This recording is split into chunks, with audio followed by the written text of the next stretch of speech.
أحفرم ويتا سماياتو ويتا مدر بحرو أبي شميم كيوم نطم زفكرو أحفرم سلام أكيد كابرهان زولعكا عدن صلاحتها أحفرم كم سمكا أحفرم أكبر أحفرم أبن حزبي أحفرم بسحم قماميرم أطوار تخمرو نسيل ومنيرو فطرتم زسعرو أحفرم موني تخالي لأختم يحزنو ملكت سعرتهم وجو يكدنو محلى نيكت سانتا زحابيو سلكي المفترات سيطان زيساسيو عمس مغنتهم لغيتنا ماتو حدا هاجر وحد حزبي كورر كله ويابتحتي جزات خاطو كله أقدمو إتي حاسياتات أبطور رشاتاتون لمدون تاريخون ماننتون سمعيتون كتف يوتي ساعتات سكايد بزي مخنيات أبايت راح ديكونس أب كل خرنعات نبار بحلنان تاريخاوي ورشانان أبتم أبت جزية زنورون والنمات يكونوا صحافتي يكونوا بزح مهدانن سبعين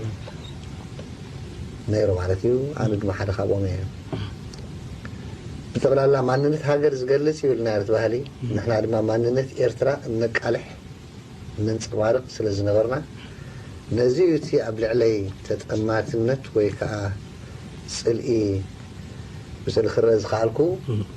برقص دما ازي قالا قانونا يكونن قطمتاتنا درفتاتنا اب من قناق كاب محبر شوعاتي حيزو برتاو قالسي اب مجمارن اب منهارون اب معبالون حدا عابي تراز تسقاوتي عابي مسارحنا بهلنا نيرو سلازي بزي مخنيات زقبرز نبركو مالاختتات ببحري أمسيلكا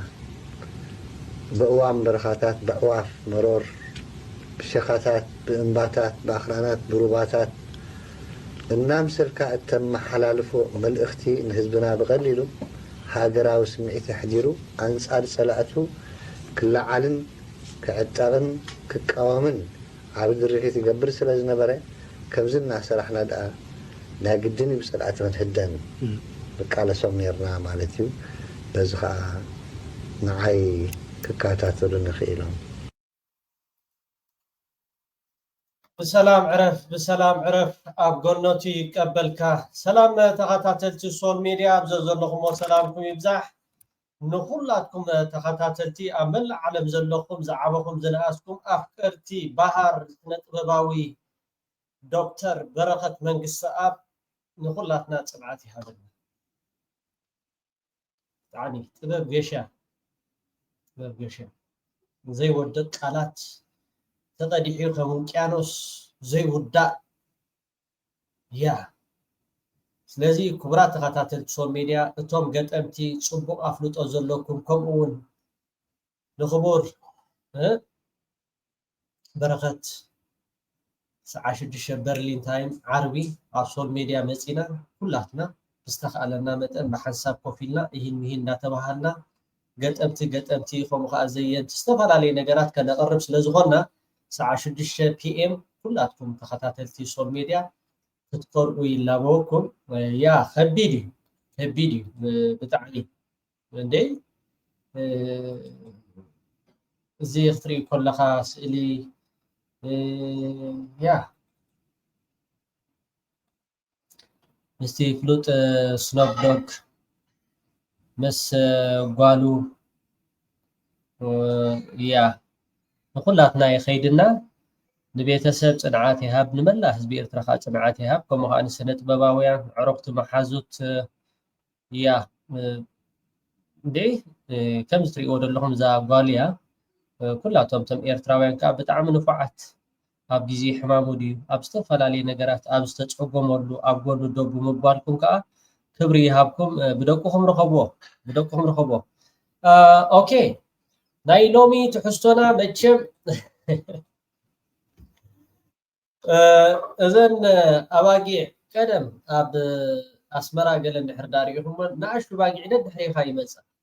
እንታይ ስለ ዝኾነ ልክዕ ከልቢ ደድሕሪኻ ዝመፅእ ማለት እዩ ስለምንታይ እዮም ከምኡ ዝመፃ እንድሕር ዳኢልኩም ሓሲብኩም ትፈልጡ ዶ ከምዛ ቀጠፍ ዘብልዓኻ በጊዕ ደድሕሬና ክንመፅእ ካ ተዋሪዱ ስርዓት ብልፅግና ማለት እዩ ስርዓት ብልፅግና ደድሕሬና ክመፅእ ተወራሪዱ ሎሚ ከዓ ኣብ ኤርትራ ልኡኻቱ ናብ ኤርትራ በፂሖም ነይሮም ብዛዕባ ህሉ ኩነታት ቀርኒ ኣፍሪካ ዶ ገለ ዝበሃል ነገራት ኣልዒሎም ተዛሪቦም እስከ ንዕኡ ዝምልከት ገለ ከለወና እሞ ሰግር ፕሬዝደንት ኢሳያስ አፈወርቂ ንፍሉይ ልኡኽ ውድብ ሕቡራት ሃገራት ኣብ ዞባ ቀርኒ ኣፍሪቃ ሚስተር ግዋንግ ኮንግ ሎሚ ኣብ ሰዓታት ድሕሪ ቀትሪ ኣብ ኣዳራሽ ደንደን ተቐቢሉ ኣዘራሪቡ ኣብቲ ኣብ ጉዳያትን ምዕባለታትን ዞባ ቀርኒ ኣፍሪቃ ዘተኮረ ርክብ ፕሬዝደንት ኢሳያስ ተራ ሕቡራት ሃገራት ኣብ ምፍታሕ ግጭታት ብከምዚ ክኸደው ዝፀንሐ ኣገባብ ፍረን ውፅኢትን ከምፅእ ከም ዘይክእል ገሊጹ ፕሬዝደንት ኢሳያስ ኣስዒቡ ኣብ ኣፍሪቃ ንዝኽሰቱ ሽግራት ጥራይ ተሓታትነት ብዝጎደሎ መንገዲ ዓቃብ ሰላም ኣዋፊርካ ሰላም ክርከብ ከም ዘይከኣል ብምንጻር እቲ ጠንቂ ውድብ ሕቡራት ሃገራት ንበይኑ ዝሕመየሉ ስለ ዘይኮነ ውፅኢት ህልው ዓለማዊ ስርዓት ስለ ዝኾነ ክቐየር ከም ዘለዎ ሓቢሩ ንተራ ዞባውን ውድባት ብዝምልከት ድማ ንፍሉጥ ዕላማ ዝቆመ እኳ እንተኾና ብሰንኪ ግዳማዊ ምትእትታው ዛጌት ንዝቆማሉ ዕላማ ከስምራ ኣይከኣላን ጥራይ ዘይኮነ መሳርሒ ኣጀንዳታት ግዳማውያን ሓይልታት ኮይነን ከም ዝተረፋ ኣነፂሩ ንጉዳይ ሱዳን ብዝምልከት ፕሬዝደንት ኢሳያስ ኤርትራ ምስ ሱዳን ብዘለዋ ሽርክነት ንሰላምን ርግኣትን ናይቲ ሃገር ምቕሉል ኣበርክቶ ንምግባር ኣብ 2022 ኣብ ዜግነት ዝምርኮስ ህዝባዊ ስርዓት ንምቋም ክሕግዝ ዝኽእል ሓሳባት ከም ዘቕረበት እንተኾነ ብሰንኪ ግዳማዊ ምትእትታው ተኸሊፉ ሽግር ሱዳን ዝገደደ ኣንፈት ከም ዝሓዘ ገሊጹ ፍሉይ ልኡኽ ሕቡራት ሃገራት ኣብ ዞባ ቀርኒ ኣፍሪቃ ሚስተር ግዋንግ ኮንግ ንኤሪና ኣብ ዝሃቦ ሓበሬታ እዚ ምብፃሕ እዚ ኣካል ናይቲ ኣብዚ ከባቢ ዘካይዶ ናይ ሌላ ዑደት ከም ዝኾነ ብምግላጽ ምስ ፕሬዝደንት እንታይ ዳ ኣብዚኣ ኢትዮጵያ ዘይተለዓለት ልዕሊ ሱዳን ሕጂ ናብ ዝኸፍአ ሓደጋ ትኸይድ ዘላ እንታይ እዩ ኩሉ ግዜ እቲ ዝግበር ዝፀንሐ ኣብ ዝሓለፈ እዋን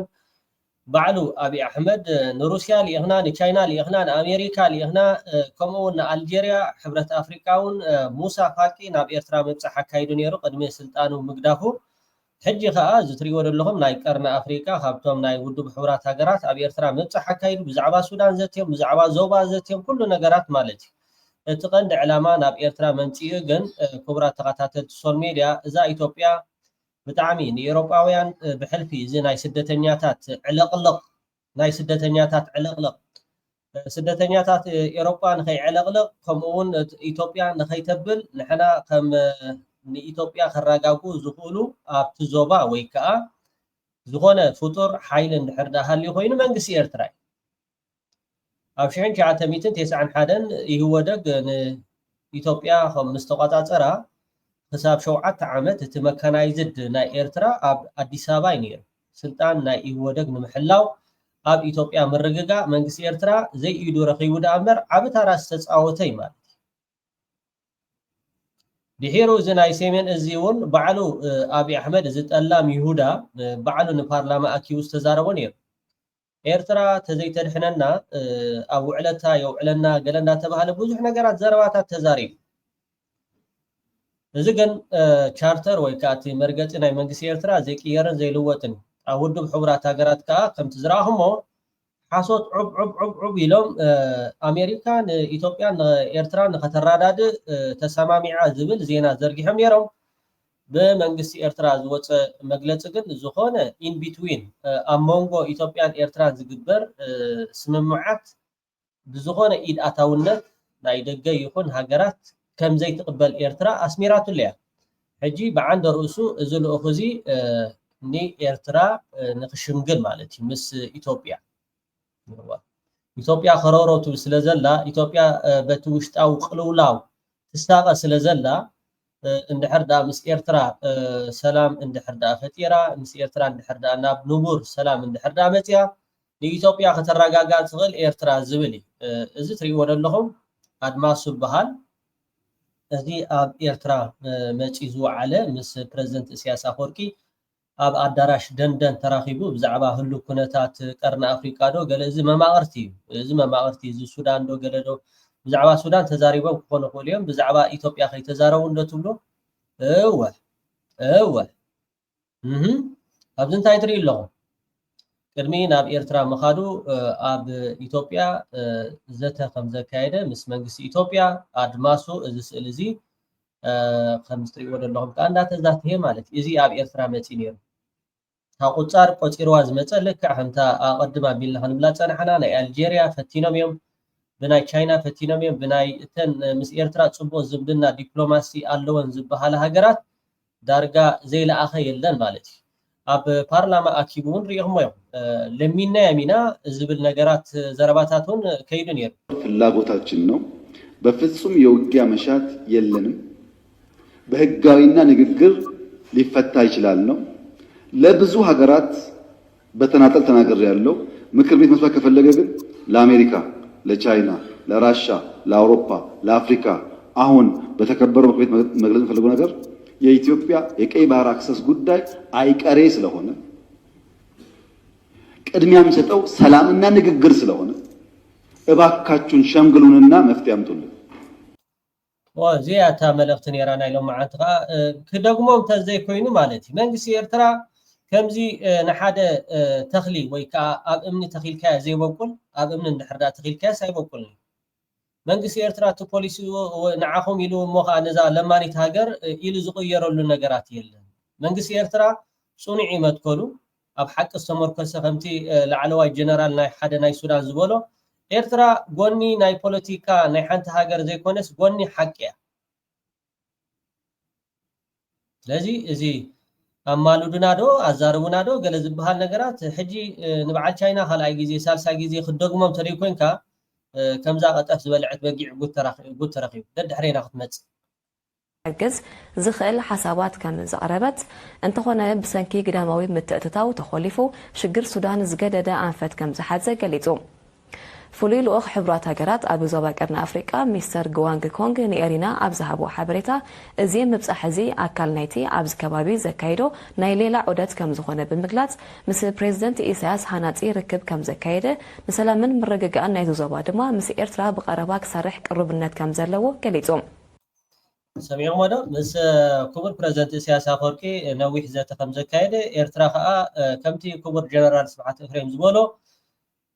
ብሳላ ሓያል ፖለቲካዊ ንቕሓት ዝዓጠቐ መሪሕነት መንግስቲ ኤርትራ ከምኡውን ህዝቢ ኤርትራ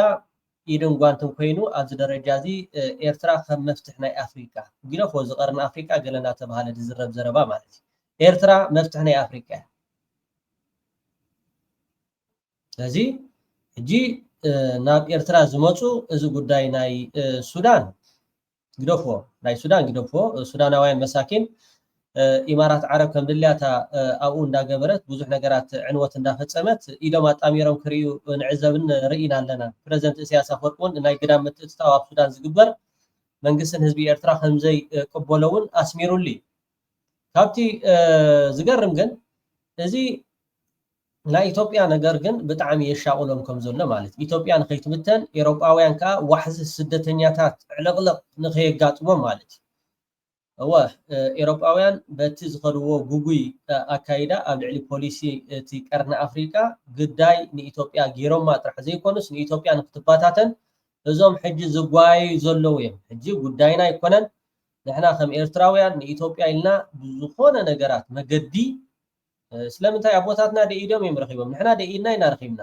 ኣብዚ ዝነበረ ኩነታት ዋላ ሽሕ ግዜ ንርእሴና ኢልና ንግበረቱ ኩነታት ንኢትዮጵያ ግን ሓጋዚ ኣይ ነይሩ ግን ኩሉ ግዜ በቲ ንገብሮ ነገር እዚኦም ጠላማት እዮም እዚኦም ካሕዳማት እዮም ረኣይዎም እዚ መፂ ነይሩ ናብ ኤርትራ እዚ ናይ ቀርኒ ኣፍሪካ ውድብ ሕቡራት ሃገራት ብኢትዮጵያ ገይሩ ንኸይድ ሓዝ ወዲ ሓዝሓዝ ዘሎ ኣርክብ መትከላት ቻርተር ሕቡራት ሃገራት ብጽኑዕ ከም ተኽብር ብምጥቃስ ጂኦፖለቲካዊ ረብሓታት ንምስማር ተባሂሉ ነዚ መትከል እዚ ብምጥሓስ ንዝግበር ዓንዳሪ ኣካይዳታት ኣበርቲዓ ከም ትቃወም ገሊጹ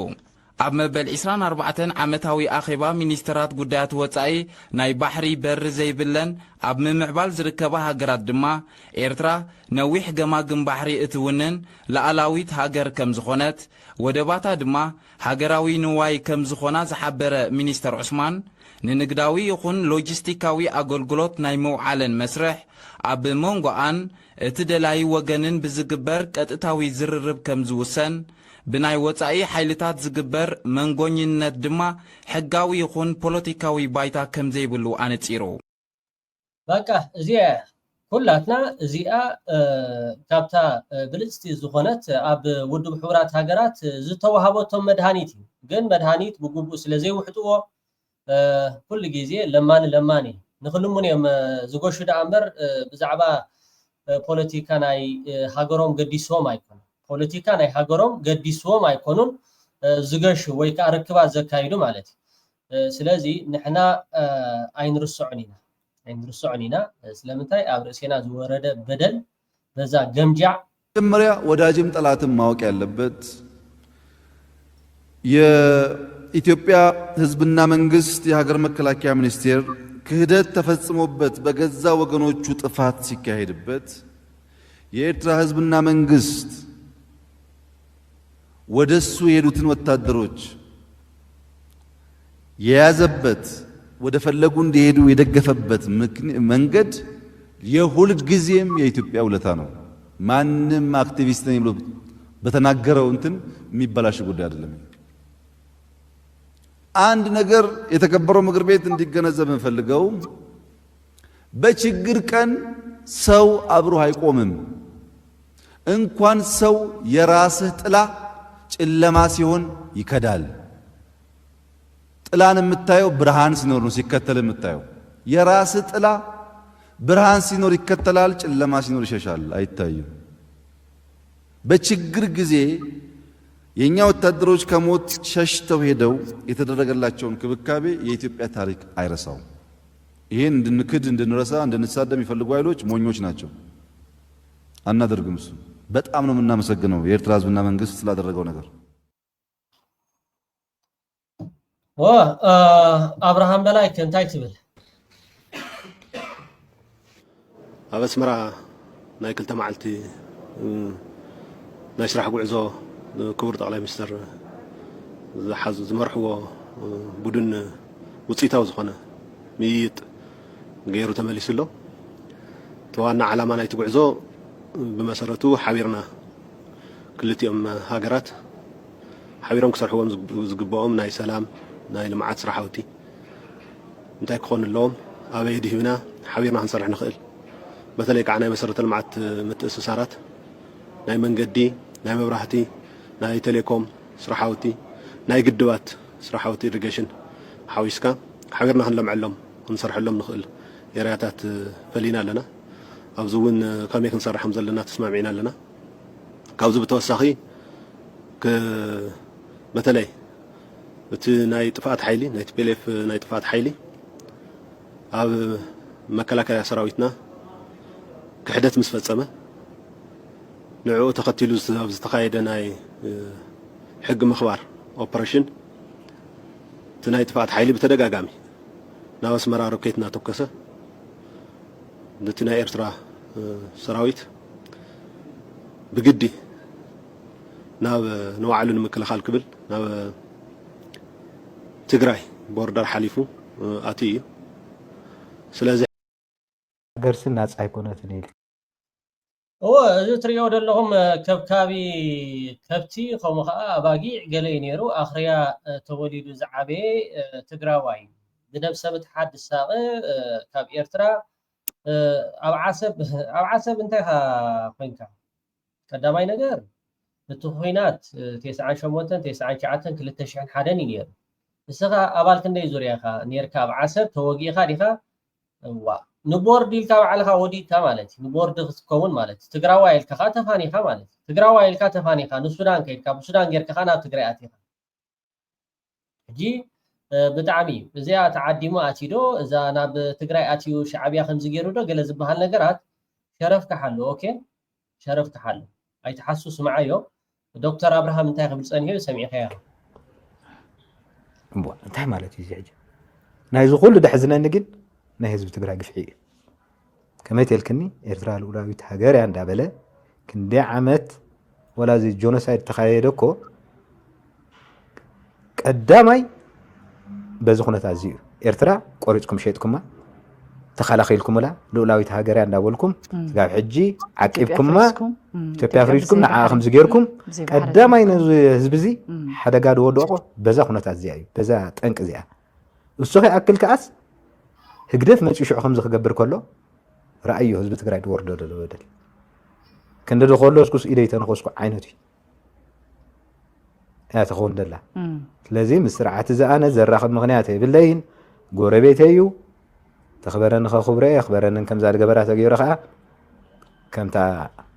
ዝመፃ ከም ድምለስ ታሪክ ኣቦታቱ ይነግሮ ኸውን ተዘይኮነ ምስ ኣብ ኣሕመድ ኮንካ ሃገር ባዕላ ትፈልጥ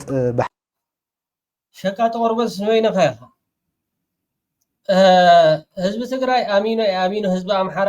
አሚኖ ህዝብ ኢትዮጵያ አሚኖ ንሕና ናጽነትና በዓልና ብስሬና ይናምፂና ስለዚ ኢትዮጵያውያን ፈትዮም ወይ ከዓ ህዝብ ትግራይ ፈትዩ ንዓና ናጽነት ዝሃበና የለን ህዝብ ትግራይ አሚኖ ሕወሓት ናጽነት ኤርትራ አያምኒ ጉዳይና አይኮነን ኦኬ አምሓሩ ነተጋሩ ከምኡ ዝብሎም ተኮይኑ ኦሮሞ ከምኡ ዝብሎም እንድሕርዳ ኮይኑ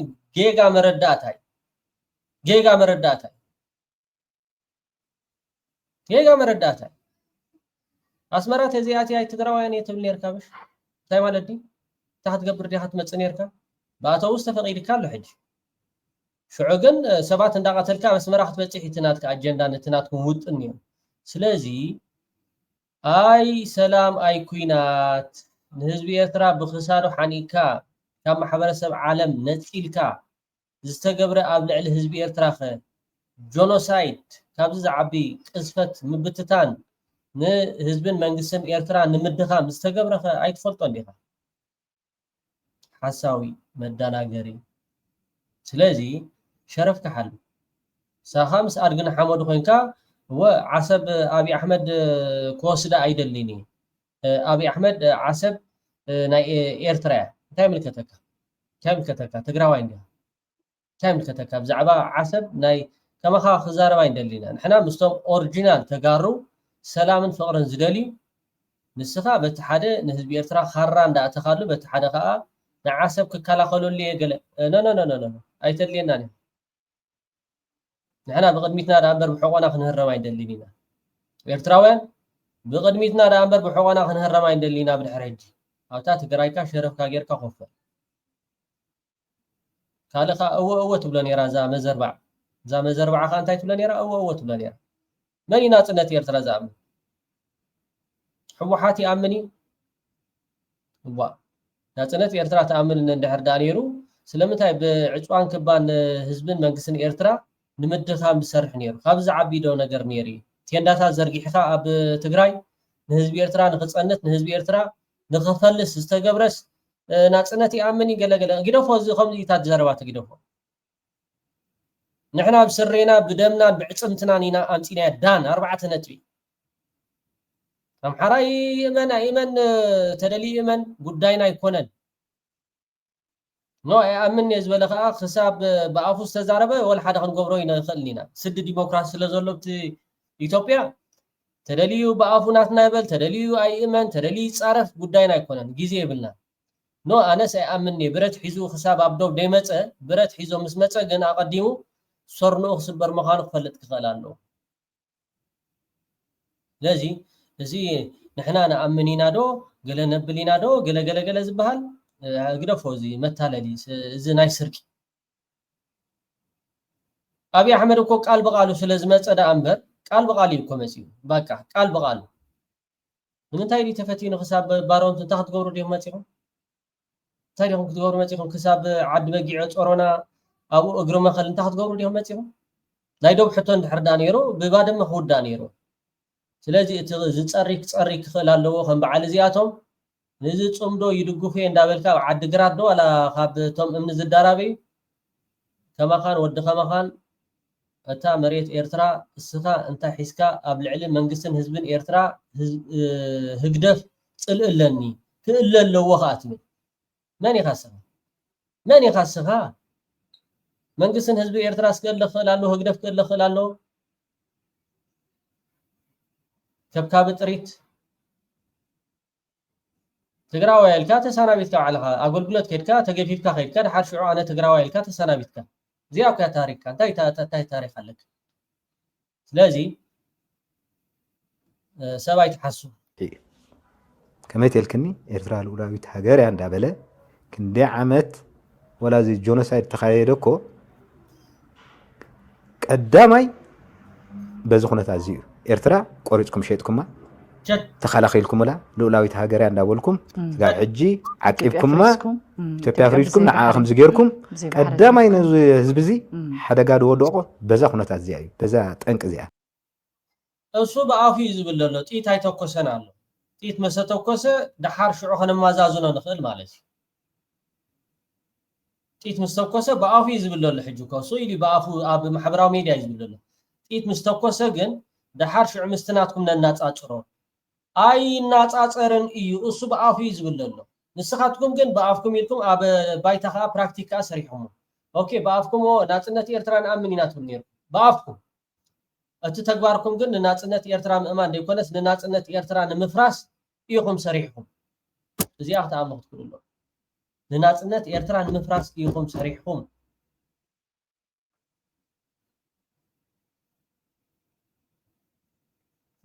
ብኣፍካ ይኣምን ኣያምን እየ ትብል እዚ እኮ ፃዕዳ ብፃዕዳ ይመፂካ ፃዕዳ ብፃዕዳ ዝመፃና ኢና ንደሊ ከማኻትኩም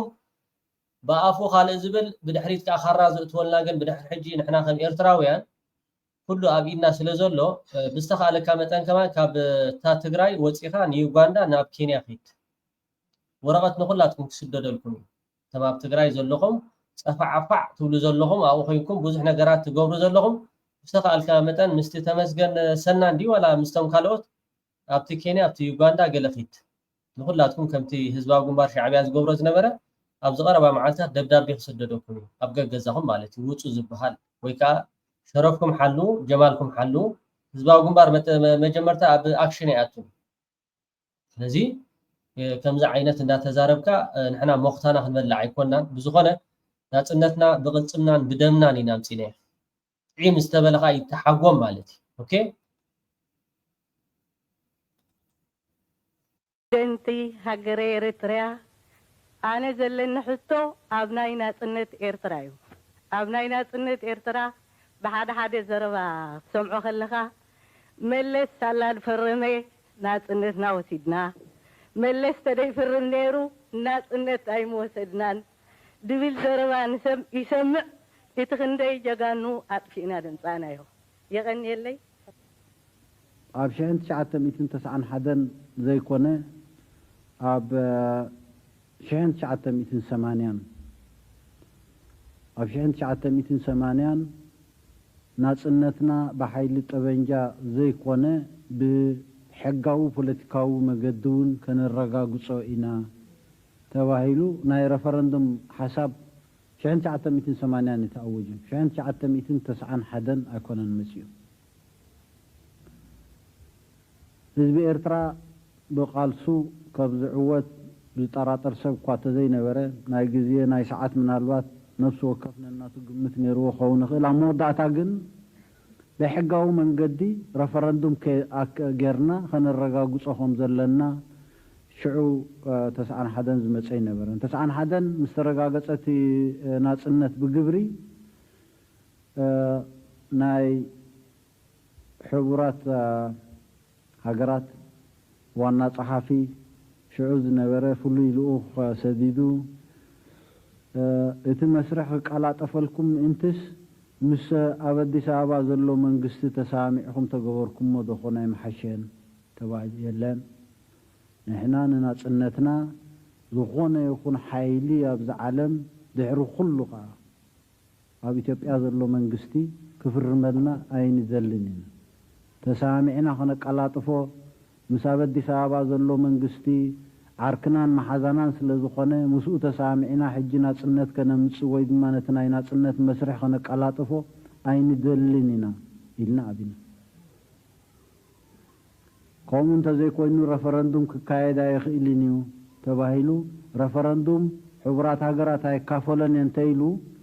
ናይ ዓለም ማሕበረሰብ ብዝተፈላለየ ሓይልታቱ ከም ዝሳተፎ ገርና ረፈረንዱም ከነካይዲና ተባሂሉ እውን ተመጉቱሉ ይሽዑ ናይ ሽዑ ሰነዳት ሓደ ብሓደ ከም ዘረጋግፅዎ ተዘኪምና ዝነበርና ናይ ፖለቲካ ሓላፍነት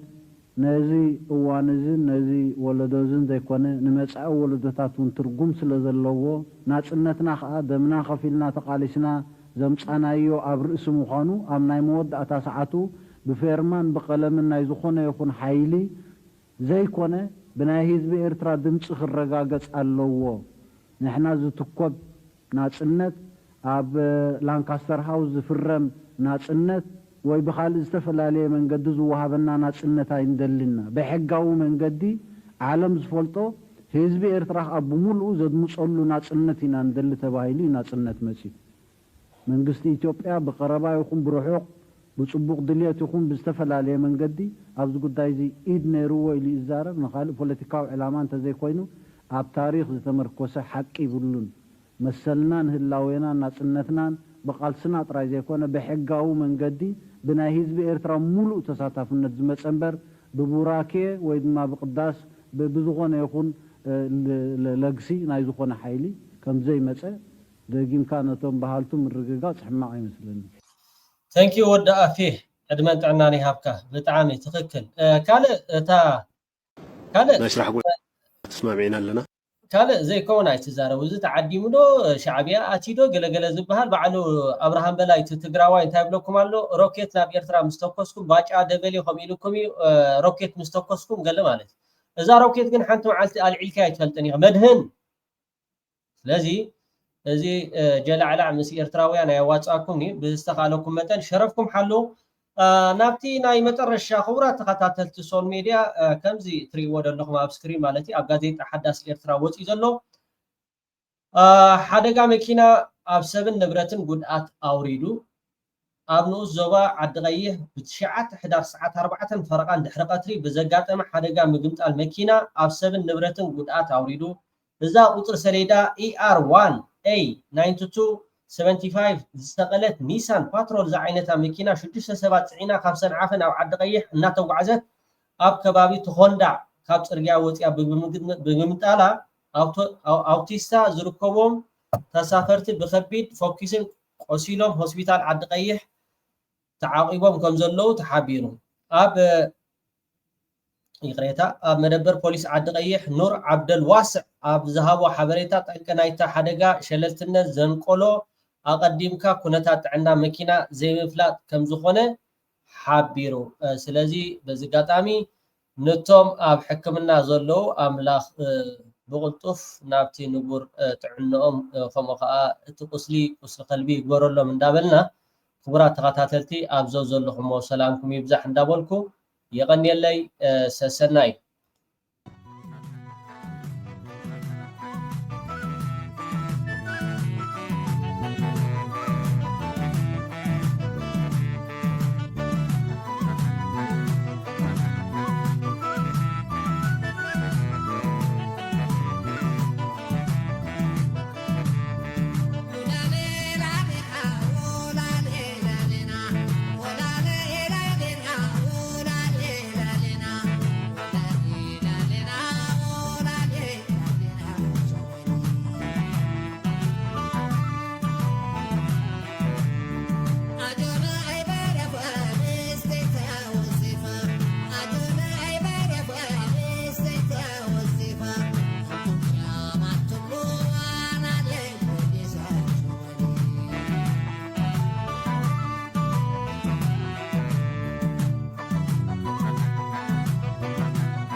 أحفرهم ويتا سماياتو ويتا مدر بحرو أبي شميم كيوم نطم زفكرو أحفرهم سلام أكيد كابرهان زولعكا عدن صلاحتك أحفرهم كم سمكا أحفرهم من أكل باي أحفرهم أبن حزبي أحفرهم بسحهم كماميرهم أطوار تخومرو نسيل ومنيرو فطرتهم